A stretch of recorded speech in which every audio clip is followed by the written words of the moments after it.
ఏంటి? కప్ప కంపల్సరీ. కరెక్టేనా? ఇట్లా మళ్ళీ చెప్పు.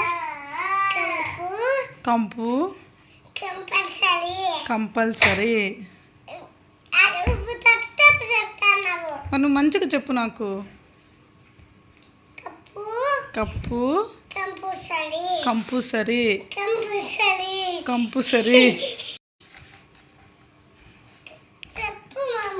చెప్పు. నువ్వు చెప్పు నాన్న. నాకు మంచి కంపు కంపల్సరీ. కరెక్టా? Okay okay okay.